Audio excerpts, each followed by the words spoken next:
I found the photo by accident. I wasn't looking for anything specific, just cleaning up my phone storage, deleting old screenshots, duplicate images, useless things. That's when I saw a file that made no sense. The date said the photo had been created tomorrow. It wasn't a time zone issue. It wasn't a simple bug. The file name was generic, like any photo taken by the phone. But the thumbnail, it was me. I opened the image. My stomach dropped instantly. I was lying in bed on my side, covered up to my chest, asleep. The photo had been taken from above, slightly tilted, as if someone were standing beside the bed.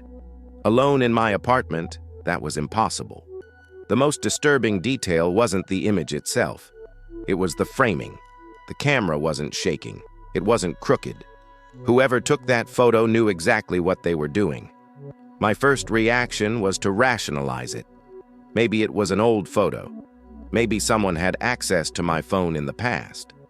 But I had never slept in that position before. I recognized the bed sheet. It was new.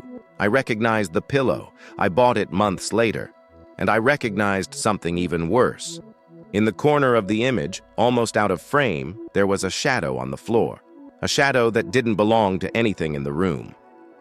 I deleted the photo. Waited a few seconds. Nothing happened. I laughed at myself. That nervous laugh people use to prove they're still in control. I locked the phone and went to work. When I came back at night, there were 2 photos. The second photo was almost identical to the first. Same angle, same bed. But I wasn't sleeping. My eyes were open. The camera focus was on my face, as if whoever was photographing wanted to capture something specific. The detail that made me sit up in bed, heart racing, was simple. In the second photo, I was staring directly at the camera. I started paying attention to time. The first photo, created tomorrow at 2:14 a.m. The second, tomorrow at 2:16 a.m. 2 minutes apart.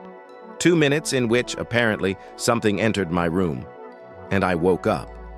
But I remembered nothing. I started sleeping badly, not because I was afraid of something entering, but because I was afraid of waking up and seeing someone there. Every night before lying down, I left my phone face down. Still, when I woke up, it was face up, and always with new photos. Sometimes I was sleeping, sometimes staring upward, sometimes with my eyes half open, as if I were almost conscious. The photos kept improving the framing, as if whoever was taking them was learning. On the 5th night, I found a different photo. I was sitting, not on the bed, on a chair. The background was dark, undefined, but I recognized the place by a sound that seemed to exist in the image, even without audio. Muffled silence. An enclosed space. I was awake in that photo, and I looked, attentive. Reviewing all the images, I noticed something I had missed. In none of the photos was there a reflection, the wardrobe mirror, the black TV screen. Nothing reflected the camera, as if it wasn't physically there. I decided to connect my phone to the computer. I wanted to see the full metadata. Among common information, I found a strange field. Capture mode. Continuous observation. That wasn't camera language or app language. It sounded like a description, functional. That night, I dreamed I was standing in the corner of the room. I didn't see my body. I saw the scene. I was watching someone sleep. I knew when to breathe, when to move closer, when to adjust the angle. I woke up with an uncomfortable certainty. That point of view felt far too familiar. The next morning, there was only one new image. It didn't show the bedroom. It showed the bathroom. I was standing in front of the mirror, but the mirror didn't reflect my face. It reflected the empty bedroom behind me. After that last image, I couldn't sleep anymore. I sat on the bed, phone in hand, waiting. Not for a new photo, but for a movement I wouldn't remember making. The silence in the apartment felt heavier, as if the air itself was being observed along with me. That's when I realized something simple. The photos weren't just getting closer in time. They were getting closer to now. I noticed a slight delay between my movements and the images. I raised my arm. A few seconds later, a photo appeared with my arm raised. It wasn't prediction. It was confirmation, as if something was waiting for me to act, just to record that I had. I decided to test it. I placed the phone on the table and stood still, staring at the wall. I didn't blink. I didn't move. I waited. Nothing happened for almost a minute. Then the screen lit up on its own. A new photo appeared. I was still motionless. But in the image, my head was slightly turned to the side, an angle I hadn't made yet.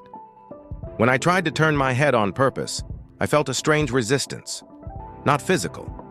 It was like that feeling when you forget a simple word and your brain locks up. My body responded, but not the way I expected. The next photo appeared immediately. This time, perfect. That's when I understood the real pattern. I wasn't being observed. I was being adjusted. The bad photos came first. The good ones came after, as if something were refining, until I matched exactly what already existed. I spent hours like that. Small movements, photos appearing, faster and faster, until I stopped trying.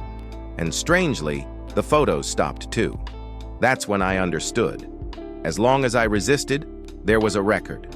When I accepted, it was no longer necessary. That night, I slept deeply. No dreams, no images, no interruptions. When I woke up, the phone was turned off, and for the first time since it began, that didn't bring relief.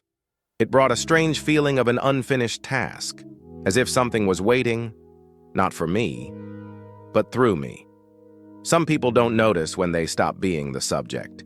They keep walking, eating, talking, but something changes.